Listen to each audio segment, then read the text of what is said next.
ناظرین، قارون موسیٰ علیہ السلام کا رشتہ دار تھا اور بعض روایات کے مطابق اسے موسیٰ علیہ السلام کا چچا زاد بتایا گیا ہے۔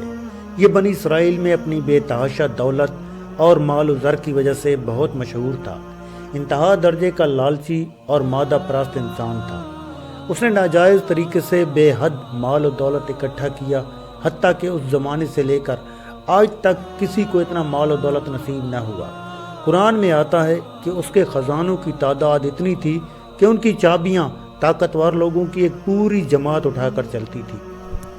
بظاہر وہ دین اسلام کو ماننے والے لوگوں میں سے تھا، نماز پڑھتا تھا، تورات پڑھتا تھا، لیکن ریاکار اور کمزور عقیدے کا انسان تھا، مکمل ایمان نہیں رکھتا تھا۔ چاہتا تھا کہ لوگ اسے اچھا اور نیک انسان سمجھیں تاکہ وہ انہیں آسانی سے فریب دے سکے۔ قارون فصلوں کو پیشگی سستا خرید لیتا اور بعد میں انہیں مہنگے داموں پر فروخت کرتا، معاملات میں کم تولتا، دھوکہ اور بے انصافی کرتا، سود کھاتا اور لوگوں پر حد درجہ ظلم اور زیادتی کرتا۔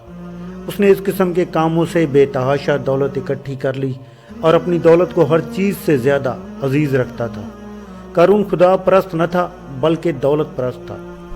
اپنی دولت عیش و عشرت میں خرچ کرتا، بہت اعلیٰ محل بنایا اور اس کے در و دیوار کو سونے اور مختلف قسم کے جواہرات سے مزین کیا، حتیٰ کہ اپنے گھوڑوں اور اونٹوں کو سونے اور جواہرات سے سجایا۔ قارون کے پاس سینکڑوں غلام اور کنیزیں تھیں۔ وہ ان کے ساتھ انتہائی ناروا سلوک روا رکھتا تھا، انہیں مجبور کرتا کہ اس کے سامنے زمین پر گر پڑیں اور اس کے پاؤں کو بوسہ دیں۔ بعض عقل مند مومن اسے نصیحت کرتے اور کہتے کہ اے قارون، یہ تمام باغ اور ثروت کس لیے؟ یہ سب مال اور دولت کس وجہ کے لیے ذخیرہ کر رکھا ہے؟ کیوں لوگوں پر اتنے ظلم ڈھاتے ہو؟ رب کو کیا جواب دو گے؟ لوگوں کا حق کیوں پامال کرتے ہو؟ غریبوں اور ناداروں کی مدد کیوں نہیں کرتے؟ نیک کاموں میں کیوں قدم نہیں بڑھاتے؟ قارون غرور اور تکبر میں اکڑ کر جواب دیتا کہ کسی کو ان باتوں کا حق نہیں پہنچتا، میں اپنی دولت جہاں چاہے خرچ کروں۔ ایک دن قارون بہت عمدہ لباس پہن کر اور عمدہ سے گھوڑے پر سوار ہو کر اپنے نوکروں اور کنیزوں کے ساتھ محل سے نکلا۔ لوگ اس کی جاہ و جلال کو دیکھنے کے لیے راستے میں کھڑے تھے، وہ اس کی شان و شوکت پر حسرت کر رہے تھے۔ نادان لوگ کہنے لگے، کتنا خوش نصیب ہے قارون، کتنی اچھی زندگی گزارتا ہے، کتنا سعادت مند اور خوش بخت ہے، کاش ہم بھی قارون کی طرح ہوتے۔ لیکن سمجھدار لوگ انہیں سمجھانے لگے کہ سعادت اور خوش بختی زیادہ دولت میں نہیں ہوا کرتی۔ کیوں ایک ظالم کا اتنا احترام کرتے ہو؟ اس نے یہ ساری دولت نافرمانیوں سے کمائی ہے۔ سعادت مند وہ انسان ہے جو اللہ پر ایمان رکھتا ہے اور مخلوق کے حقوق میں حد سے تجاوز نہیں کرتا۔ ناظرین، ہوا یوں کہ ایک دن اللہ کی طرف سے حکم ہوا موسیٰ علیہ السلام کو کہ دولت مندوں سے کہو کہ زکوٰۃ ادا کریں۔ جب قارون کو اس حکم کی اطلاع ملی تو وہ نافرمان ناراض ہونے لگا اور سخت لہجے میں موسیٰ علیہ السلام سے مخاطب ہوا، زکوٰۃ کیا ہے؟ کس دلیل سے میں اپنی دولت دوسرے لوگوں کو دوں؟ وہ بھی جائیں اور کام کریں۔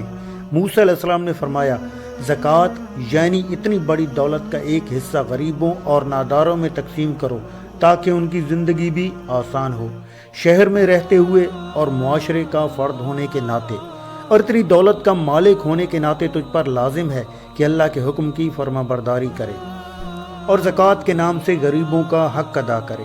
لیکن قارون دراصل ایک سرکش اور ظالم انسان تھا۔ وہ کہنے لگا، اے موسیٰ، ہم نے برا کیا جو تم پر ایمان لے آئے، اب تم زکوٰۃ کے نام پر ہم سے خراج لینا چاہتے ہو؟ موسیٰ علیہ السلام نے کہا، زکوٰۃ میرے لیے نہیں، یہ غریبوں اور نادار لوگوں کے لیے ہے، یہ اللہ کا حکم ہے۔